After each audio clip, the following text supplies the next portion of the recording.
And the reason why I mentioned collab is I'm actually really not great at connecting with people I don't know, right? Like, I don't reach out to people.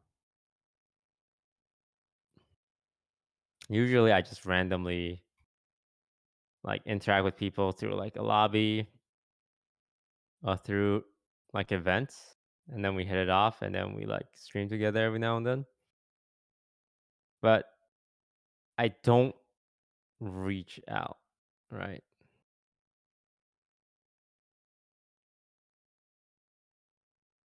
Because I would just feel so out of place at a stream event where I didn't know people. Like, I wouldn't be able to talk. I'd be super quiet. Even on Ludwig's Mogul Money, I was, like, really not that funny or talkative because I just I'm just really bad in social environment where I'm not comfortable with the people. That's why I really like hanging out with people 1v1 or doing content with people one-on-one. Even at parties, I like being in the quiet room, the getaway room where people just hang out and have conversations. I don't like the loud living room or the loud kitchen because you can't talk to people there.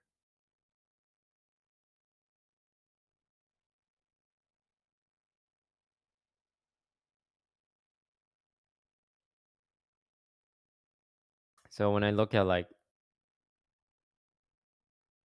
content that involves a lot of big streamers, big collabs, big crossovers, I just know, unfortunately, I can't be entertaining.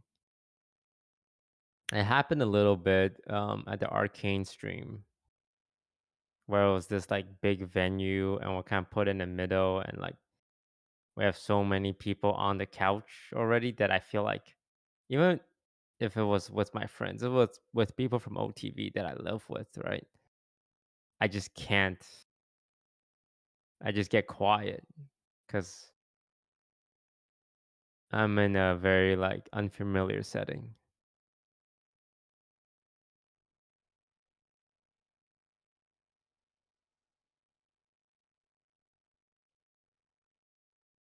Yeah,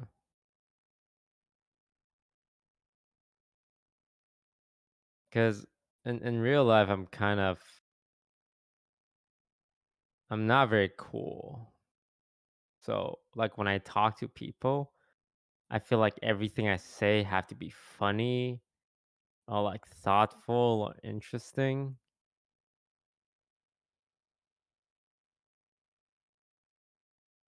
And a lot of times that just leads to me not talking that much.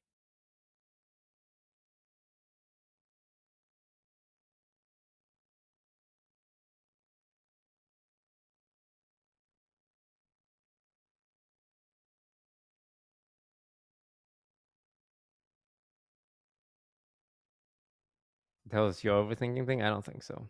I think these are thoughts that a lot of people go through, like even in chat. I'm sure you guys have these feelings too. It's just when you hear them voiced out loud, it sounds a little silly, right? Like it sounds silly. It's like, no, Toast, you're great. It's like people don't care kind of deal. But if that's the case, then why do you guys feel that way about yourselves?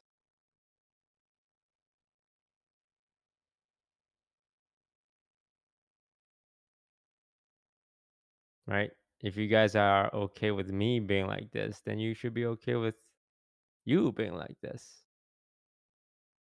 and not be so hard on yourselves.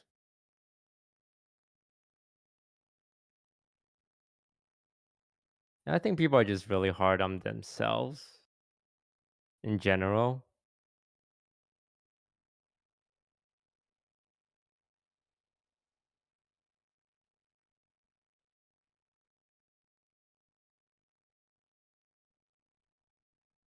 Yeah,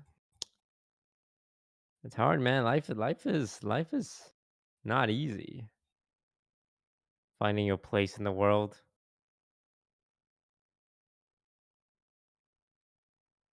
And even finding a career, like, thank God I have a career because I remember when I was in high school and university, I'm like, shit, you want me to decide what I'm going to do for the rest of my life? Like right now?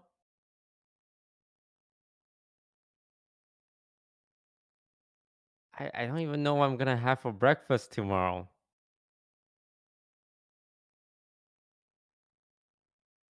But one thing I've learned about career is that it is very okay to not have a direction because you can always switch.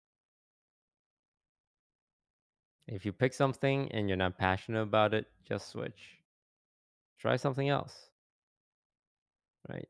You don't always have to get into the best school, right? Like there are some places that's like, "Oh, you came from Yale. That's pretty impressive." And honestly, if you have a 4.0 average and you come from Yale, yeah, you deserve to have like shots at interviews, but I couldn't even pass 4-year math in university, right? I had to settle for a 3-year degree. I didn't even use it. I became a streamer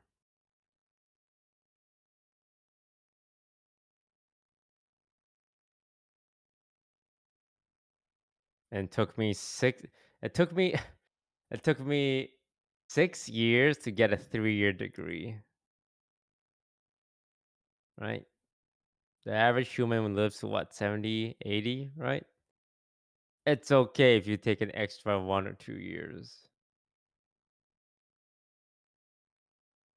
And don't get hung up on the age thing. It's like, "Oh god, what if I'm hanging out with people 1 year younger than me or 1 year older than me?" Like, I live with Michael, and he's, like, 25, and I swear to God, he's one of the most mature person I know, right? That's a 5-year age gap, right? Don't get too hung up on the age thing. It's definitely weirder, like, when you're young, like, in elementary school, the difference between a 5th grader and a 6th grader is, like, huge. When you're a 5th grader and you meet a 6th grader, it's like, "Oh god, it's the mega Chad." And when you hang out with the 4th grader, it's like, "Oh, these are babies, children," kinda deal. But when you're older, like, when you think back now, can you tell the difference between someone who's 70 years old and someone who's 80 years old? No, you can't. They're like the same thing. So, like, don't feel bad if you have to take an extra year in school or anything. It literally does not matter. It would suck if you realize you hated your degree the first year and you decide to stick it out for 4 more years. And then at the end of it, well, guess what? You still hate your degree. That would fucking suck to have that realization so early on, but not do anything about it. But even if that is the case, you could still, you at least you have a degree, right? I mean, I think job wise, if people see you, oh, you have a college degree, it's like, okay, you finished college. You have a college, you have a degree in math, but you want to be like a marketing guy, and you have like some hobbies or projects that shows you would be good at marketing. It's like, I don't really give a shit if you have a marketing degree.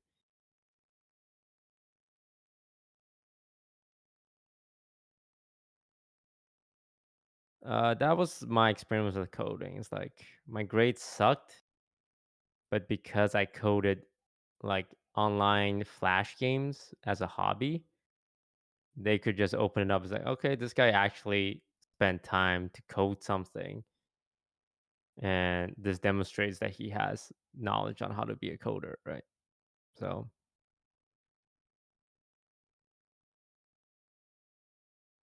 That's more important than a degree, in my opinion. I went to the University of Waterloo, and it's essentially like the MIT of Canada, but not prestigious at all. It's a very nerdy school. We make the best nerds, and not the confident, cool nerds that you see these days. I'm talking about the really, really no life, passionate about computer programming nerds that people love at companies as the coder and not anything else. Because you need people like that at like any tech company. You need people whose passion is actually coding.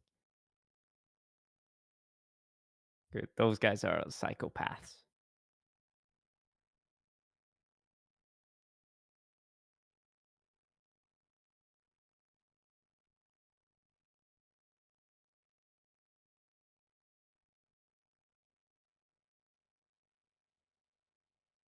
Yeah.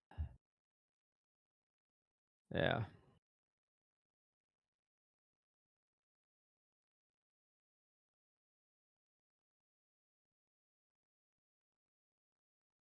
Yeah, no, I wonder what it's like to be young these days, to grow up in such a social media culture. Or maybe it's the same, I don't know. But I feel like a lot more children are on social media, like TikTok these days. And from my experience, social media is not healthy. I have never I've never really felt like, "Oh man, I'm so glad I knew about all the cool shit my friends were doing."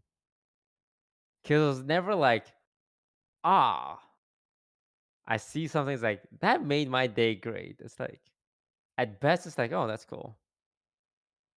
Most commonly, it's a lot of jealousy, it's a lot of FOMO, like, "Oh, you're missing out." It's a lot of envy to see this cool stuff people are doing, or, like, the attention people are getting. Like, how often do you see something on your personal social media that made you happy or excited? Like, seeing a reminder for someone's birthday, it's like, "Oh, cool." Or like, "Oh, my teacher is getting married. Oh, that's great for him." But it's like, how often do you feel genuine joy from being on social media, right? Not that often. I'm sure it happens, like when you see a cute picture of like a puppy or something, but I swear 90% of it is just like, "Oh man, those cool people went out to do this cool stuff and took all these cool pictures."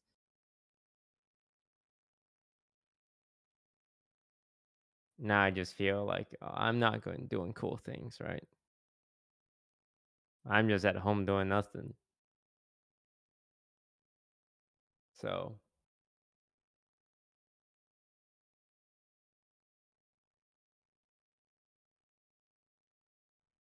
yeah, social media is it just can't be that healthy.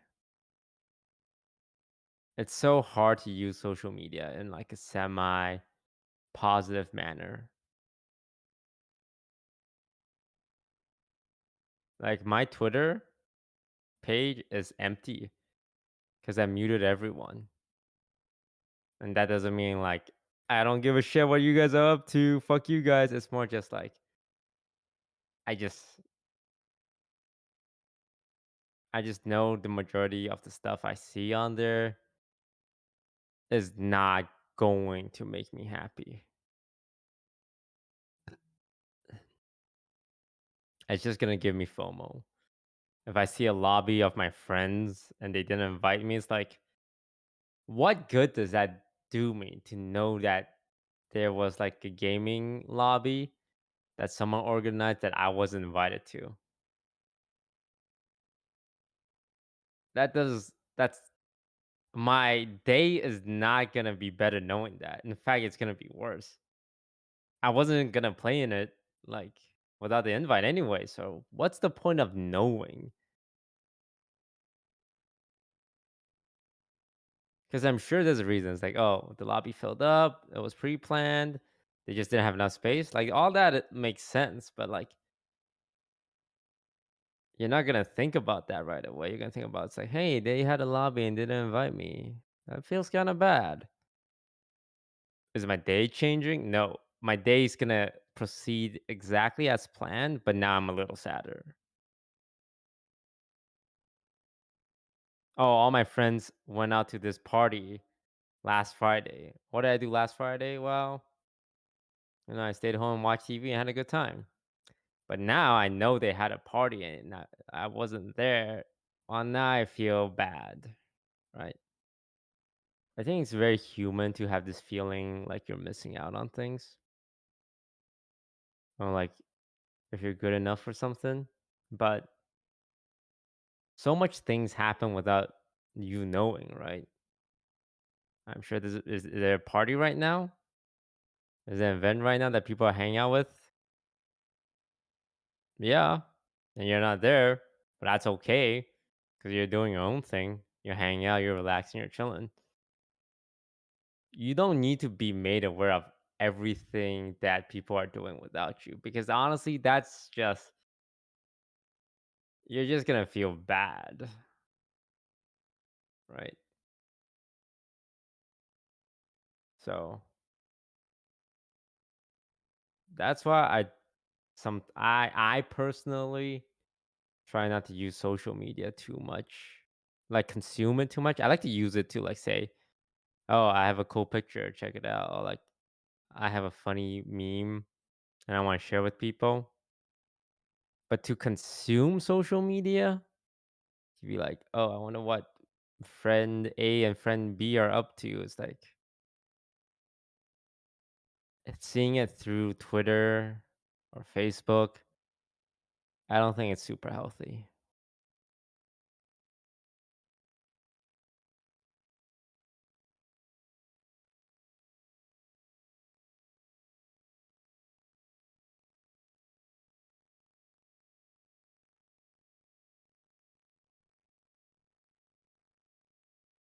Yeah. That just really doesn't do anyone that much good.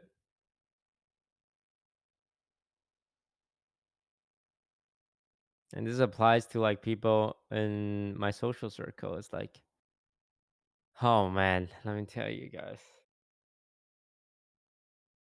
It is so rough for some of the people in our friend group because a lot of them have feeling of FOMO. Like maybe I'm not okay. Anyone chat are or know someone who just is someone who likes to be invited to things, right? To feel included.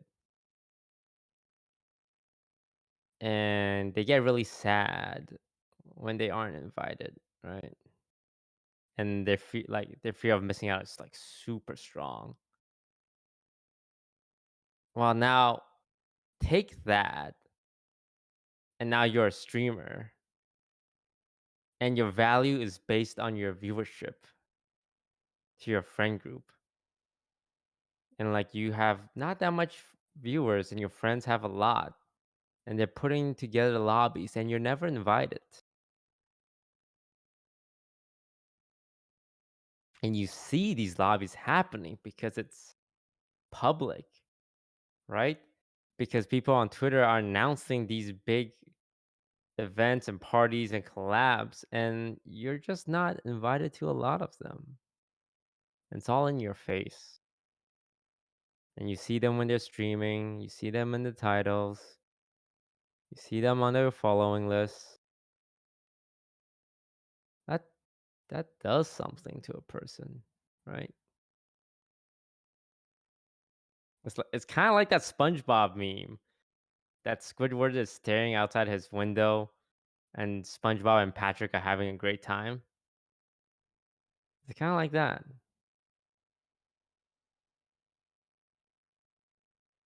Luckily, again, I don't really experience that because I am fortunate enough to be one of the streamers that do get invited to the majority of things. If anything, I turn down way too many things to a point where people stop inviting me. But just imagine that you're not one of those streamers and that you're like a 500 Andy, an 800 Andy,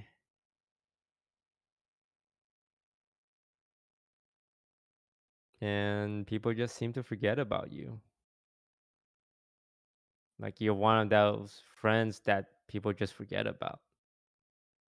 You're one of those friends that have to walk on the sidewalk, like walk on the road and not on the sidewalk because, your friends are walking together, but there's not enough room to fit everyone on the sidewalk. So you walk on the road or you walk behind them, right?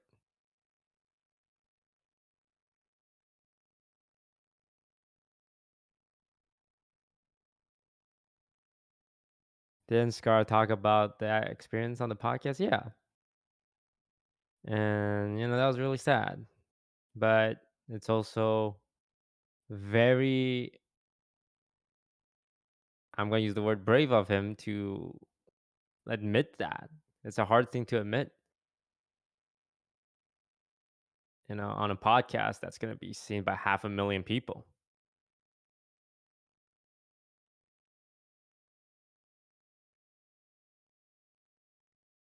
Yeah. But that's the life of being a streamer. That's the good and bad thing, right? It's just very much based on your influence, your clout.